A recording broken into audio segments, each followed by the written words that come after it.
Fords, then check out the long list of positive reviews from our customers who have purchased or had their vehicles serviced with us. Although selection and price are important, you also receive the benefits of a courteous factory-trained certified staff that just makes doing business with Ford Lincoln of Ocala or Village Ford of Bellevue a real joy. Come in for the selection. Come in for the price. Come to Ford Lincoln of Ocala or Village Ford of Bellevue, your family of Ford dealerships where we've got what it takes. Ocala's information station, 1370 WOCA. Ocala.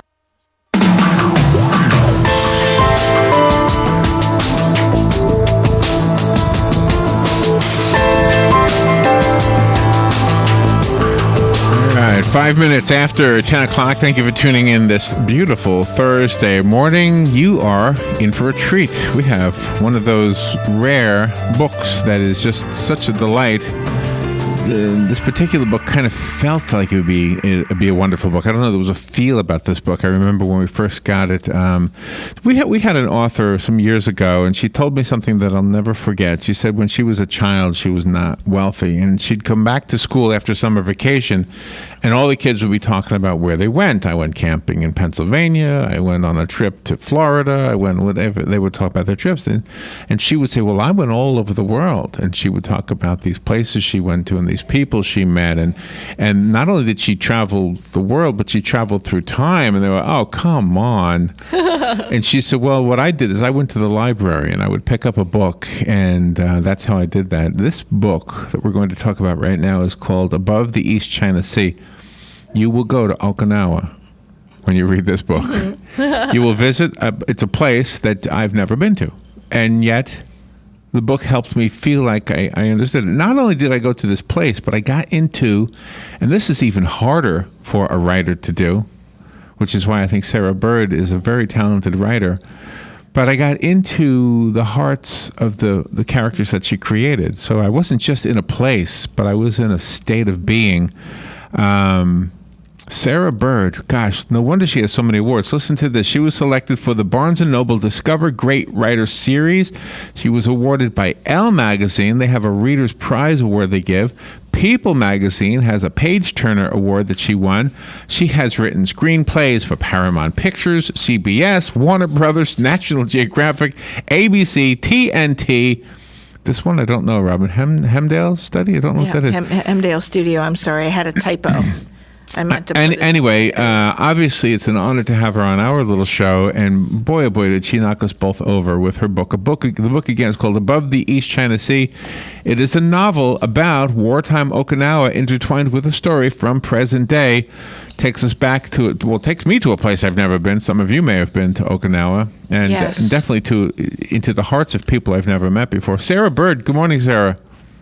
Larry, that's the loveliest thing I've ever heard anyone say about my writing. I'm practically in tears. How is it possible that other people didn't see this in you? Oh my gosh! I'm exhilarated that the book had that effect on you. It's like, wow, mission accomplished. Wow. Yeah. Well, I would hope so. It's all about the mission, and gosh, I just can't tell you how much your words mean to me. Thank you very much. And you know, Rob and I read a lot of books in order to do this job, this show.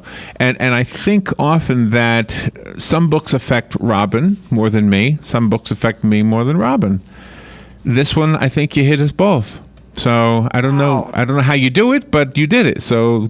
Oh, I'm very pleased to hear that. Very, very pleased to hear that. So where are you? Where are you calling from? Austin, Texas. Austin. Texas. Nice. Yeah. All right. Yeah, although I grew up all around the world on Air Force bases all around the world, I have now been living in Austin, Texas for a very long time. So almost a native, not quite. I don't know if military kids ever feel like they're natives anywhere, but that's one of the issues I get into in the book is that kind of lack of connection and how my military kid, the story, as you mentioned, is divided into two stories, and Luz, the contemporary military kid, finally finds her connections there on Okinawa. She finds her connections in people who are native to the area. Yes. Yeah. Yes. Yeah. And gosh, we don't want to give too much away, but I don't think we will. I think this book is almost like the Titanic story, because you know the boat's going to sink, But I think I know. I think if you know this, you're still going to read it. You're still going to want to hear this story. So, but we won't be unfair to that part of it. But so, did any of this happen to you literally, or is this completely fictional? You know, Larry, I kind of did the autobiographical version of my life as a military kid in my 5th novel, Yokota Officers Club, and I wrote about my era when I was a kid, a military kid growing up in an Air Force family. 67 to 70 was when we were actually on the island of Okinawa, and my family was stationed there. And so I did the autobiographical part then, but I realized, you know, the untold story at this point is the contemporary military family and the really different challenges they face. And so I gave those challenges to my character Luz. The number one being, and the big difference between my time and now is, in my time, it was a given that you had a stay-at-home mom, and now it's almost a rarity because there's so many single-parent families, and it's almost, you know, it's a necessity that both parents work. So, that was a luxury almost. Are the cultures off base and on base closer now to each other than they were in your time?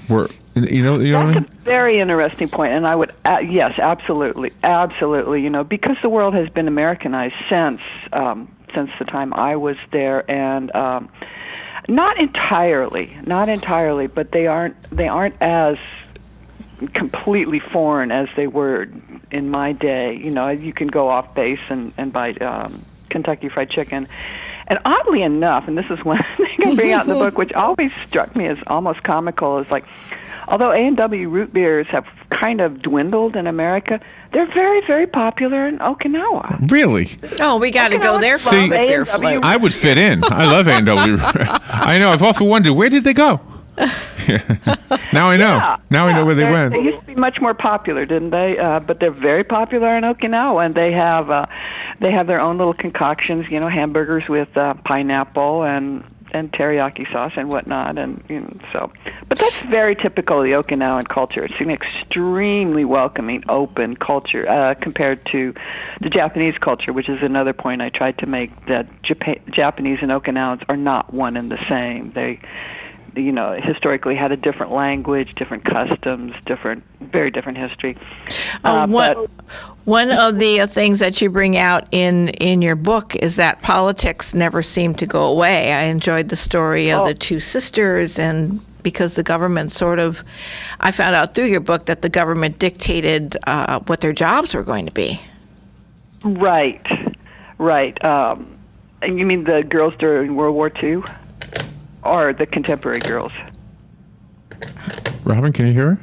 No. She was asking if you meant the girls during World War II or the contemporary girls. Yes, the girls during World War II. Your headset? Oh, yeah, right. Yeah, that was one of the stories I fell in love with when we were on Okinawa. Is this, and it's very well known in Japan. It's the story of the Princess Lily Girls, and the Princess Lily Girls were named after the high school they attended. There's 222 girls from this very, very elite high school, sort of the cream of Okinawan society, had been extremely sheltered, and they were conscripted by the Japanese Imperial Army and made to serve in these cave hospitals.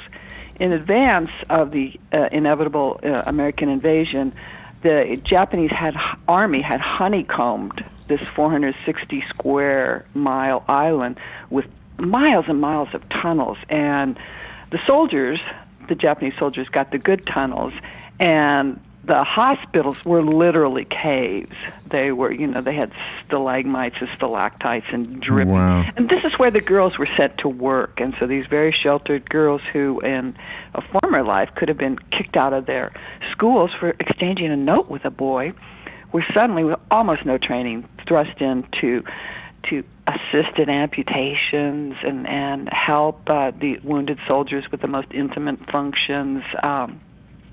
And their nobility and courage and just goodness of spirit through this ordeal it's magnificent. You know, I read quite a few diaries and first-person narratives of the survivors. And one thing about Okinawa, it's the most peace-loving place on earth.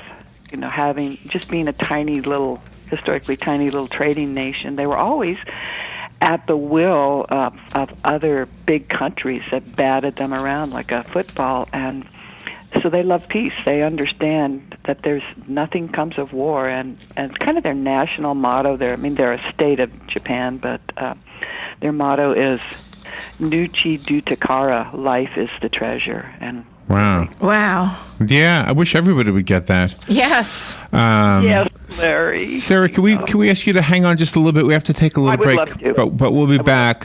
We are enchanted by by the interview as much as we are by the book. We'll be right back. myfwc.com. Safe boating is no accident. It'll be partly sunny today. There can be a shower or thunderstorm around this afternoon and evening. Our high today, 85 at the coast, 90 inland. Later tonight, partly cloudy, those 68 inland, 73 on the coast. For tomorrow, partly sunny with a shower or thunderstorm, mainly during the afternoon hours. The high 83 on the coast, 88 inland. And for Saturday, a mix of sun and clouds with a shower or thunderstorm, mainly during the afternoon hours. High 84 to 88. From the Florida Weather Center, I'm meteorologist Joe Lundberg. Black Cow composted cow manure is a terrific organic soil amendment. We start with cow manure from dairy farms and then compost it a full 90 days. The result is an all-natural, dark, rich soil amendment that's great for everything you grow. Flowers, vegetables, shrubs, trees, and lawns too. Look for Black Cow in the bright yellow and black bag at your favorite nursery or garden center. Black Cow, the mature manure. Black Cow.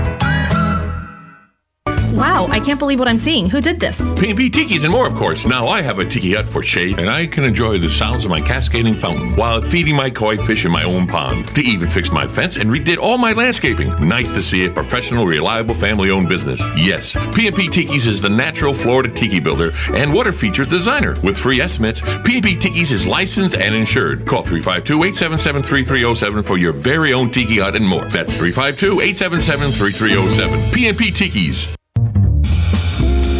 We all know the importance of good health, but we may not know the latest advances in medicine that are available to us. Monday at 9 a.m., Bern Paraiso will be our roving medical reporter to tell us about Seven Hill Gastroenterology PA and Dr. Reddy. We'll discuss screening, techniques, and more. So tune in and listen. This is more than news you can use. It's news that could save your life. That's Monday at 9:05 a.m.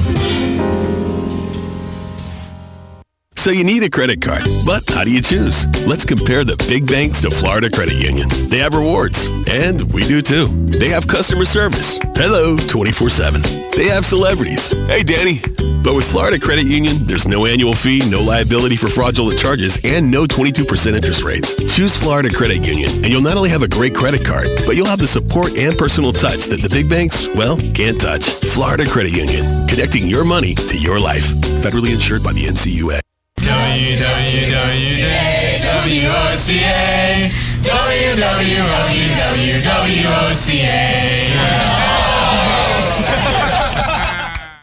Your source for the #1 sports weekends, Fox Sports, only on 96.3 FM, 1370 AM.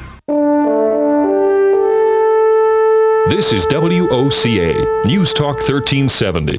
We are the source, WOCA. All right, 18 minutes after 10 o'clock. Thank you for staying tuned with us. You are, if you're just tuning in, you're going to like this second half because the first half obviously just scratched the surface. The book is such a well-written book. It is called Above the East China Sea. It's written by Sarah Bird. Did I ask her? Oh, she's in Austin. I couldn't remember if I asked her where she is. Austin. Sarah, I have a question for you. That is more of a woman question, so maybe Robin should ask you. But I'm more of a woman. Yeah, but I mean you are a good-looking woman.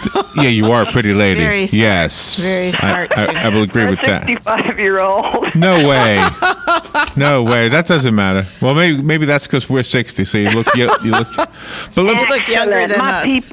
Not people. Yes. Okay, but you know. Okay, I've never been to Okinawa, but I lived in New York, and I remember Times Square when it was all the strip clubs, and now it's Disney World-esque. Yes.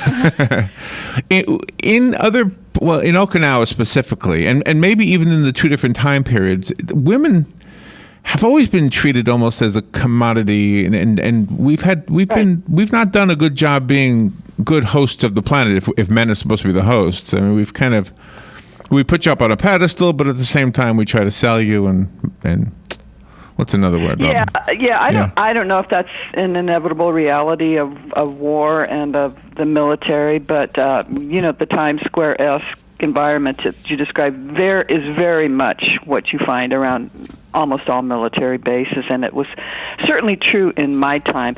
It's less true today because the Okinawan economy depends less upon Americans. The tourism industry is booming in Okinawa now, and every year since the war, really since, I guess, 1972 when Okinawa became a Japanese prefecture, the proportion of economic underpinnings that we provide for the island has shrunk in relation to other opportunities.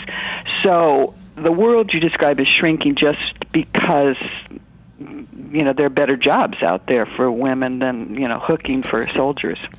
Wow, I like that expression. But I don't know. Maybe it's because I'm old. I don't see it as much. I used to see it all the time. Yeah. You couldn't help but not see it. Okay, but so you have. So when was the last time you were in Okinawa?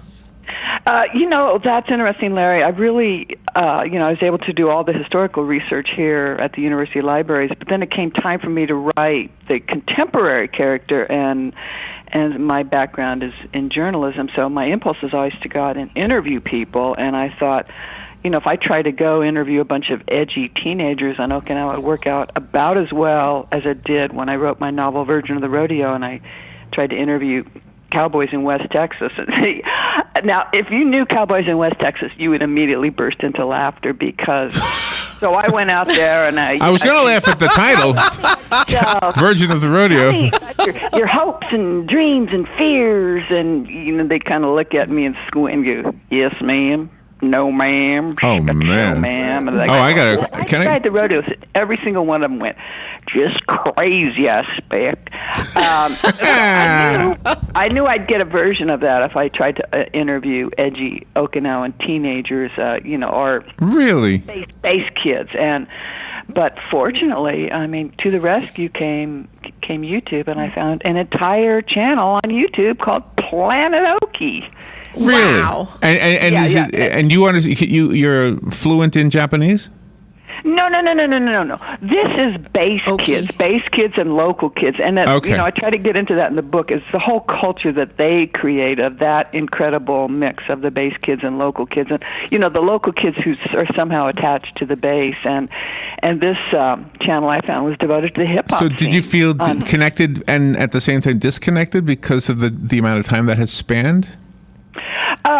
Larry, I kind of almost made a conscious decision that I was not going to let current Okinawa overlay my memories, because that was such a golden time in my life, in my family's life. My parents were alive, and me and my brothers and sisters, all this one tight unit, having the greatest adventures of our life. And it was just really such a magical time. I didn't want that expunged by new memories, the way new memories displace old memories. So I just wanted to keep that preserved in amber, and which I've done. And doing the research on the internet really helped, because it doesn't have that same visceral quality as actually being there and smelling the smell. Yeah, it's always the smell. This is one of the great things about this interview with you, is that you're letting us get inside your head, and you really give out great commentary. And I imagine when you go to the different book clubs to do your speaking and stuff. Oh, I love yes, Robin. I love talking to book clubs, and a lot of book clubs, around the country call me. I have all that information about how to either call me or Skype me or get in touch with me by carrier pigeon on my website, SarahBirdBooks.com. There was another Sarah Bird had already claimed .com. So SarahBirdBooks.com. But you can also, if you search me, it'll probably pop up. And Sarah has the H at the end of her name. Sarah with an H. SarahBirdBooks.com. So when we're talking about you doing the research for this book, and then you're combining it with what you already knew about the culture anyway, of the base, and in telling the stories, we get this full picture, everything but the smells, I guess, of what it was like. I hope so. I really hope so, Larry. That was what I was trying to do. Because it's a complicated political situation there. It's pretty fraught. It's not. There's certainly no villains. No, maybe there are villains, but you get the historical context of why Japan is not liked in that region. The behavior when they were a great colonial empire, and at one point they controlled 1/5 of the entire globe. Most of it was water, but they made a lot of enemies during those periods. Certainly their behavior in Burma, in Nanking, in all Indonesia was pretty reprehensible. And they now, the current prime minister is fairly nationalistic and is not owning up to what really happened during World War II, and that's a problem. So I tried to get into that from a very personal perspective, so that you understand through the perspective of this girl who was affected by it, and how she's been propagandized like all her classmates. You compare to the number of deaths in Okinawa in that battle to Hiroshima and Nagasaki, and I was really surprised. I did not realize. That's a stunning statistic to me, that more lives were lost during the invasion of Okinawa, essentially the last battle of World War II, than at Hiroshima and Nagasaki combined. Wow. Just amazing. And it all happened on this tiny little 460 square mile island that was fully inhabited. I don't know why the Pacific Theater is so much less well known. Well, probably because we don't share a mutual culture, but most of the big battles that we know about, and the Pacific battles, Iwo Jima, Guadalcanal, were fought on essentially uninhabited islands. And this, Okinawa, it had been a trading kingdom for hundreds of years. It had a very beautiful, well-developed culture, and up to 1/3 of the civilian population was killed during the invasion, sacrificed essentially by the Japanese. Sarah Bird is our guest. Her book is called Above the East China Sea. It's a novel, but you get to this real sense of understanding a little bit about the people, the culture, even her life, somewhat through her character Luz. And by the way, I'm a little distracted right now because I went to your website and there's a picture of you with your leg up in the air. And I clicked He's on a manly man. Hold on, I clicked on the picture, and the picture filled my whole screen. And you have the beautiful leg. I can't see the other leg, and you got a beautiful boot. Robin, you see this boot? A boot. There's no way you are 65. When was that picture taken? No, that was taken yesterday. Last October. I won the Texas Writer Award, and the prize for that is a beautiful pair of boots. Oh, so there's another boot under the table. The other boot's under the table. I mean, you got cleavage going on. You got everything going on. You are such fun. Well, she's got a great laugh too, by the way. A nice smile. So I just got to laugh. What more can you ask? The only reason I bring it up is because earlier when you were talking to Robin and you were done, and I needed to say something and I didn't, and I was like, oh gosh, I'm doing what I'm looking at pictures on the internet again, but it happens to be your picture. That's for a literary award. That's kind of Writer of the Year award from Texas, and that it was given to me in the Senate chambers in the Texas Capitol. But so they gave me the award, and then a photographer down on the floor said, "Show us the boot." And so I was behind a podium, behind a desk. I was sitting at a desk, where the senators or speakers or whatever sit. And so I stuck my leg up to show them the boots, and of course that's the picture they took. That's a great picture. You rival Diane Keaton. I mean, she's my favorite, but now you've surpassed her. I never saw her hold up her leg. Now I don't know. You are really a great find for us. Anybody? You lovely. You're a great find for me. I once again I cannot emphasize how much I appreciate that you both have read the book and understood it and received what I was trying to do. So I'm very honored. When you wrote the book, did you also simultaneously write the screenplay? Because I'm looking forward to the movie. I knew from the get-go this book could never be a movie. Most of my books have been optioned, but this, the things Hollywood no longer likes are history, period pieces, and things not set in America. That's, it was out of the running from the get-go. They also don't particularly like female point of view. Oh. So, I inadvertently started my film my little stint in Hollywood because my second novel I was writing, the identity of the male protagonist had to remain a mystery, and so I got to the point I needed this character to come alive, and I didn't know him. So I thought, well, I can rewrite the whole book from his point of view, or I could, do it as a screenplay. And I've just seen my first screenplay, and I fell in love with all the glorious white space. Bird, I think we just fell in love with you. I have a copy of the book. If you would like the copy that was sent to me, call me. I'll put your name on it. It'll be waiting for you. It's called Above the East China Sea. Sarah Bird. Go to her website, sarahbirdbooks.com. Sarah, this has been delightful. Thank you so much for being on the air with us today. No, thank you so much. Go Ocala. All right, we'll be right back. Fox News Radio. I'm Chris Foster. The engineer of the train that derailed in Philadelphia, killing 7 people, does not remember the accident, according to his lawyer, and he hasn't spoken to investigators yet. Robert Sumwalt with the NTSB on what's next. We will watch the forward-facing video. We will do more analysis of the